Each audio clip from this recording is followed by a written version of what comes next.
तो बेटा अब हम 6.5 की तरफ आते हैं। इसमें भी बेटा हमने फैक्टराइज ही करना होता है। तो क्वेश्चन नंबर 1 है हमारा 9 माइनस एक्स का स्क्वायर। तो इससे पहले बेटा हमारे पास एक टाइप है, वो कौन सी है कि ए का स्क्वायर हो माइनस बी का स्क्वायर हो, मीन्स के फर्स्ट टर्म के भी ऊपर स्क्वायर हो, सेकंड टर्म के भी ऊपर स्क्वायर हो और साइन माइनस का हो। तो हमने क्या करना होता है, एक दफ़ा हमने ए माइनस बी स्क्वायर के बगैर और एक दफ़ा हमने ए प्लस बी स्क्वायर के बगैर हमने लिखना होता है। मीन्स के एक दफ़ा माइनस में वैल्यू को लिखना होता है और एक दफ़ा प्लस में लिखना होता है। तो अब हम अपने क्वेश्चन की तरफ आते हैं। 9 माइनस एक्स का स्क्वायर है। बेटा यहाँ पे सेकंड टर्म के भी ऊपर तो स्क्वायर है लेकिन फर्स्ट टर्म के ऊपर स्क्वायर नहीं है। तो स्क्वायर हम खुद बनाएंगे। कैसे बनाएंगे वो यहाँ से हमें पता चलेगा बेटा कि हमने ये जो वैल्यू जिसका हमने स्क्वायर बनाना होता है और हमें ना मिल रहा हो ना, तो वो कैसे हमने बनाना होता है। तो वो देखना होता है कि ये जैसा कि यहाँ पे 9 है तो 9 किस टेबल पे जा रहा है। तो देखिए 9 1 जार 9, 1 multiply by 9 is equal to 9। तो यहाँ पे देखिए 3 multiply by 3 is equal to क्या होता है बेटा 9। यहाँ पे जिस वैल्यू को आप जिस वैल्यू से मतलब कोई नंबर आपस में मल्टीप्लाई करवा रहे हो तो दोनों नंबर सेम होने चाहिए। तो देखिए 3 तो क्यों, देखिए यहाँ पे 3 की पावर 1 और 3 की पावर 1 तो बेसिस सेम होती हैं, पावर्स ऐड हो जाती हैं। 3 का स्क्वायर इज इक्वल टू क्या हो जाता है बेटा 9। तो हम जहाँ पे 9 लिखा हुआ है वहाँ पे हम 3 का स्क्वायर लिख सकते हैं। तो यहाँ पे आए बेटा 9 की जगह पे हमने क्या लिख दिया 3 का square minus x square, same वैसे। तो दोनों टर्म के ऊपर स्क्वायर आ गया। हमने क्या करना है, एक दफ़ा माइनस में और एक दफ़ा प्लस में। तो 3 minus x into 3 plus x. अब हम अपने सेकंड क्वेश्चन की तरफ आते हैं। 16 ए का स्क्वायर माइनस 400 बी का स्क्वायर। बेटा यहाँ से हम कॉमन लेंगे अपनी आसानी के लिए। कॉमन मीन्स 16 है तो 16 यहाँ पे भी होगा। वो कैसे, देखिए 400 को हम अंदर रखेंगे, 16 पे डिवाइड करेंगे। 16 2 जार क्या होता है 32। तो 4 से इधर कैरी देंगे तो 10 में से जब 2 जाएगा बाकी 8 रह जाएगा। ऊपर से हम 0 ले लेंगे तो 16 5 जार क्या हो जाएगा 80। इसका मतलब है कि 16 को हम दोनों में है तो हम कॉमन ले सकते हैं। तो यहाँ से 16 कॉमन लिया तो बाकी रह गया ए का स्क्वायर माइनस। तो 16 को जब मैंने इस पे डिवाइड किया तो आंसर आया था 25। तो 25 आ गया और बी का स्क्वायर मेरे पास वैसे आ गया। तो 16 तो बाहर है। अब यहाँ पे देखिए फर्स्ट टर्म के ऊपर बेटा स्क्वायर है जी है और 25 है तो 5 मल्टीप्लाई बाय 5 होता है 25। तो 5 ठीक हो गया बेटा। तो मैंने क्या कर दिया 5 का भी स्क्वायर और इस b का भी स्क्वायर, तो दोनों को अंदर रख के ब्रैकेट लगा के स्क्वायर कर दिया। ठीक हो गया बेटा।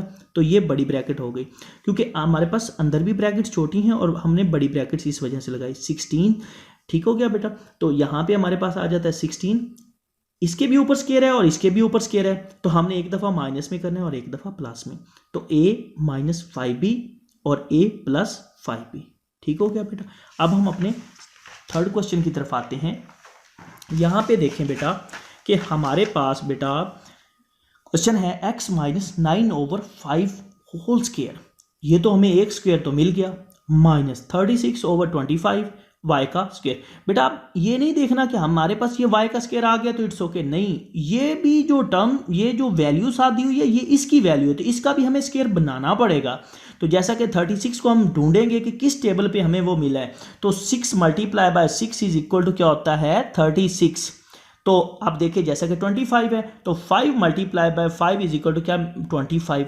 तो हमें मिल गया कि अगर हम 6 का स्क्वायर लिखें तो आंसर आ जाता है 36 और अगर हम 5 का स्क्वायर लिखें तो आंसर आ जाता है 25। तो देखिए यहाँ पे ये तो ऑलरेडी वैसे हम लिखेंगे। ठीक हो गया माइनस, तो 36 की जगह पे 6 और 25 की जगह पे 5 और y को हम स्क्वायर के बगैर लिखे होल का हम स्क्वायर बना देंगे। अब 6 का भी स्क्वायर हो गया, 5 का भी स्क्वायर हो गया और y का भी स्क्वायर हो गया। तो इस टर्म के भी ऊपर स्क्वायर है और इस टर्म के भी ऊपर स्क्वायर है। तो बेटा हमने एक दफ़ा माइनस में और एक दफ़ा प्लस में। तो देखें x माइनस 9y, बेटा ये हमारे पास एक वैल्यू कंप्लीट है और ये एक अलहदा से है। ठीक हो गया बेटा। तो यहां पे देखें x minus 9y minus 6/5y। ठीक हो गया। ये वाला जो साइन है ये माइनस का है। अब सेम ये एक वैल्यू है, ठीक है ना बेटा। तो अब ये हमारी सेकंड वैल्यू है। तो यहां पे देखें ये मैंने माइनस का साइन लगाया था, यहां पे प्लस का, और बाकी सारी वैल्यू बेटा मेरे पास क्या आ जाती है सेम।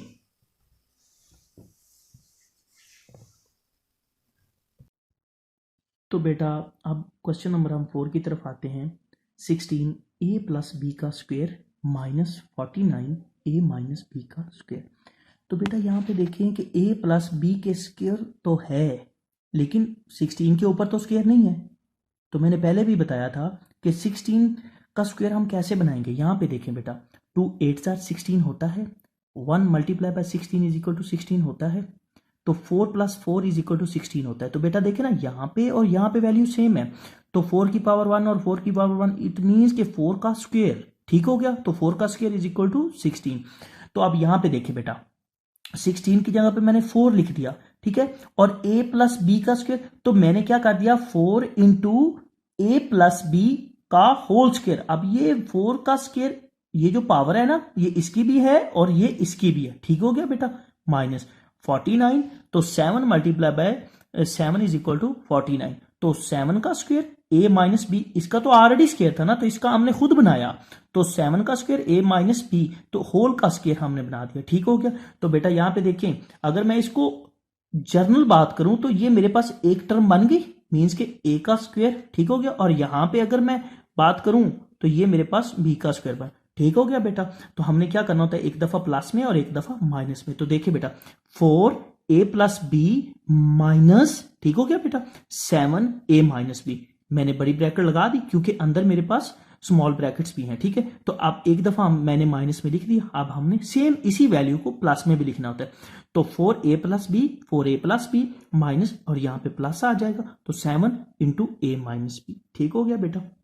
अब आगे देखिए बेटा, हमने क्या करवाना होता है, लास्ट टाइम तो हमने हमारे पास स्मॉल स्टेप थे, स्मॉल क्वेश्चन था, तो हमने वो उनमें से कोई वहां पे क्वेश्चन हमने एंड कर दिया। लेकिन यहाँ पे देखिए ना बेटा, 4 इससे मल्टीप्लाई हो रहा है, तो 4 को इससे मैं मल्टीप्लाई करूंगा, 4a आ जाएगा, तो 4 को b से करूंगा तो 4b आ जाएगा, -7 को a से करूंगा तो 7a आ जाएगा, तो माइनस माइनस प्लस 7b आ जाएगा, ठीक हो गया बेटा। अब आगे सेम वैसे 4a, 4 को b से करूंगा तो 4b + 7a ± -7b आ जाएगा, ठीक है बेटा।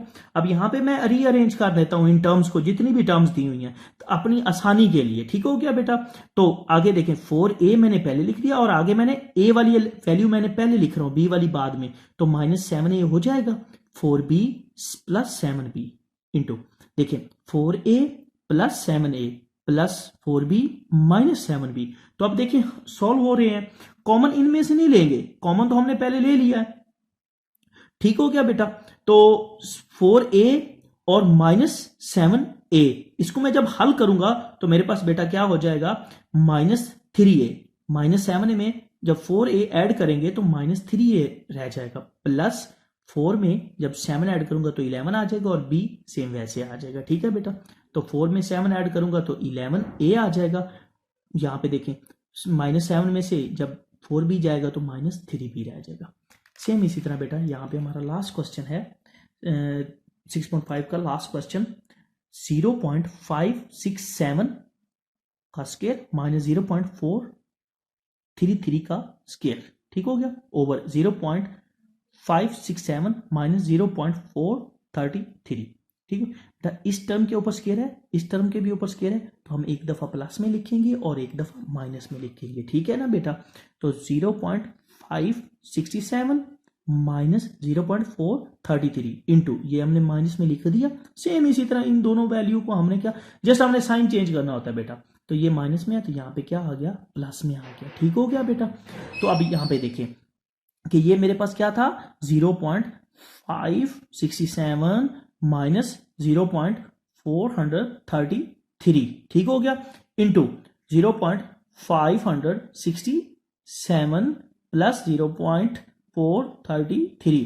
तो अब यहां पे देखें बेटा, ये माइनस वाली वैल्यू, ये माइनस वाली वैल्यू कट हो जाएगी, देखें यहां पे ये माइनस वाली वैल्यू, ये माइनस वाली वैल्यू कट हो जाएगी, तो बाकी मेरे पास ये जो ऊपर वाली वैल्यू रह जाएगी, उसको हमने लिख के इन दोनों को आपस में क्या कर देना है, प्लस कर देना है, ठीक हो गया बेटा। अल्लाह हाफिज।